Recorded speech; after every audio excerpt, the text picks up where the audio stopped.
Next நம்ம பார்க்க போகிற வேர்ப் வந்து குட், சிஓயூஎல்டி. எல் வந்து சைலண்ட்டு, குட்டுன்னு தான் படிக்கணும். குட்டுன்னா முடியும். இப்போ கேன்னா முடியும்னு முன்னாடி சொல்லணும். குட்டுனாலும் முடியும் தான். ஒரு பாஸ்ட் கண்டிஷனில் அதை சொல்லுவோம். ஒன்றும் இல்லை, ஐ கேன் கோ அப்படின்னா நான் போக முடியும். நம்ம முன்னாடி பார்த்தோம்.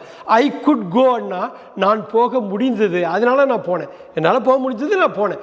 ஸோ ஐ கேன் கோனா என்னால் போக முடியுங்கிற ஒரு நிகழ்காலத்தையோ எதிர்காலத்தையோ பற்றி பேசுறது.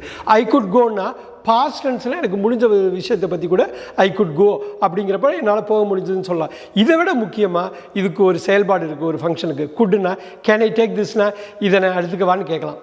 அதையே மரியாதையாக கேட்கணுன்னா குட் ஐ டேக் திஸ். அந்த குட் ஐ டேக் திஸில் அடக்கம், மரியாதை, பணிவு, பர்மிஷன் கேட்குறது இருக்குது. அதனால் குட்டுங்கிறது ரொம்ப ரொம்ப முக்கியமான வார்த்தை. அது ஆங்கில பேச்சு வழக்கில் ரொம்ப முக்கியமாக பயன்படுத்துறது. அதுக்குன்னு ஒரு பெரிய பங்கு இருக்குது.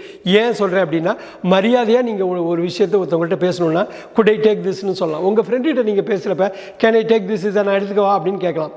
ஆனால் இதை நான் எடுத்துக்கலாங்களா அப்படின்னு குட் ஐ டேக் அப்படின்னு சொல்கிறப்ப அதுக்கு மரியாதை வருது. அதனால் குட்டு வந்து ஒரு முக்கியமான இடத்துல இருக்குது ஆங்கில பேச்சில்.